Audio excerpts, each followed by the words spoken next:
আমি আজকে একটা বিষয় নিয়ে কথা বলবো, সেটা হচ্ছে আমাদের বাক্সবন মধ্যমপাড়ায় একটি কল এসেছে। কলটা দিয়েছে নাগা দরবার শরীফের পীর মুস্তাক ফয়েজের ছোটো ভাই আবদুল্লাহিল বাকি ভাই। তো আবদুল্লাহিল বাকি ভাই কিন্তু কিছুদিন আগে 2 ট্রাক কনক্রিট দিয়েছে আমাদের কালিকাপুর থেকে বুরচু থেকে কালিকাপুর রাস্তার জন্য। আমরা কাজগুলো করে তাদের সাথে চলাচলের একটা ব্যবস্থা করে দিচ্ছি।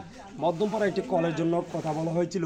তো মধ্যমপাড়ার কলটার জন্য আমার সাথে বাক্সবলের কৃতি সন্তান কুমিল্লার জজকোর্টের কর্মরত পেশকার নাজমুলুদ্দার সোহাগ ভাই আমাকে বলার পর আমি বলছি, ভাই আমাদের কলটা যদি এই জায়গাতে দেওয়া হয় তাহলে অনেকগুলো পরিবার এখান থেকে আশেপাশে যারা আছে 10 থেকে 12টা পরিবার, তারা এখান থেকে পানি নিয়ে খাইতে পারবে। আর বিশেষ করে আমাদের বাড়ির পেছনে এখানে কিন্তু কল নাই কোনো, 3 থেকে 4টা পরিবার, আর অপোজিটও 3 থেকে 4টা পরিবার আশেপাশে যারা আছে তাদের কিন্তু পানি লাগে।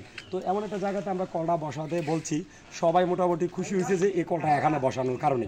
এতে করে রাস্তাঘাটের সবাই কিন্তু এখান থেকে পানি তো অবশ্যই নিতে পারবে, পানিও নিতে পারবে। আর আশেপাশে পরিবারগুলো যারা বিভিন্ন জায়গা থেকে পানি আনতে হইতো, হ্যাঁ, তারা দূর দূরান্তে যেতে পারবে না। অসংখ্য ধন্যবাদ আব্দুল বাকি ভাইকে।